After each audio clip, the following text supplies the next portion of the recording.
বাবা লোকনাথের জীবন জুড়ে রয়েছে অলৌকিকতার ছোঁয়া। এই ফুল দিয়ে পুজো করলে ভক্তের উপর সন্তুষ্ট হন দেবাদিদেবের অবতার। বাবা লোকনাথের আশীর্বাদ পেতে নৈবেদ্যে রাখবেন কোন কোন প্রসাদ, কোন মন্ত্রে পুজো করবেন বাবা লোকনাথের।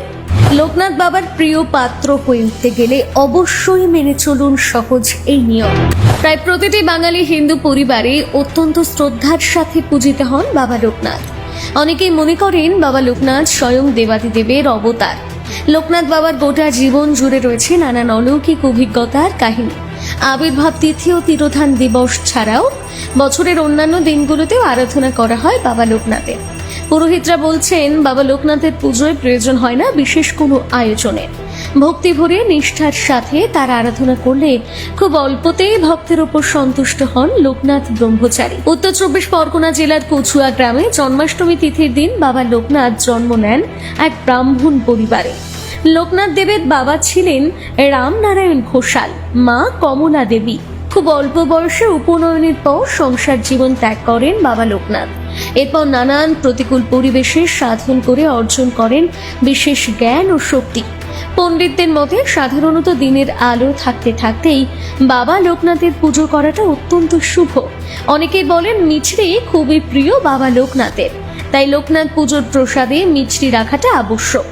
মিছরি ছাড়াও প্রসাদে রাখতে পারেন অমৃতি, যে কোনো সাদা রঙের মিষ্টি যেমন চিনির পায়েস, সন্দেশ প্রভৃতিও নিবেদন করা হয় লোকনাথ ব্রহ্মচারীর উদ্দেশ্যে।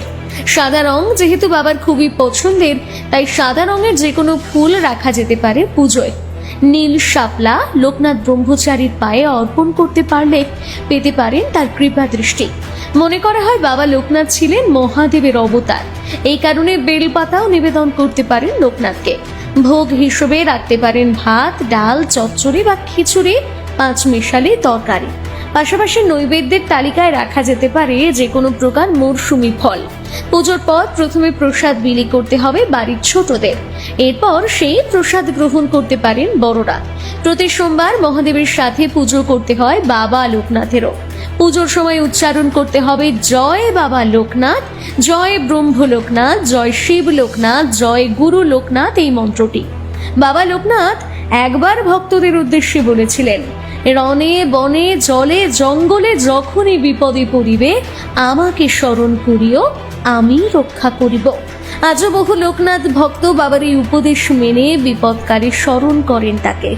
বলা হয়ে থাকে যাদের জন্ম কুষ্ঠিতে দারিদ্র যোগ রয়েছে তারা বাবা লোকনাথের পুজো করলে পেতে পারেন অত্যন্ত শুভ ফল। বাবা লোকনাথের আশীর্বাদে দারিদ্র সংক্রান্ত দোষও খণ্ডন হয় ভক্তের। আর্থিক সচ্ছলতা ও সমৃদ্ধি আসে জীবনে।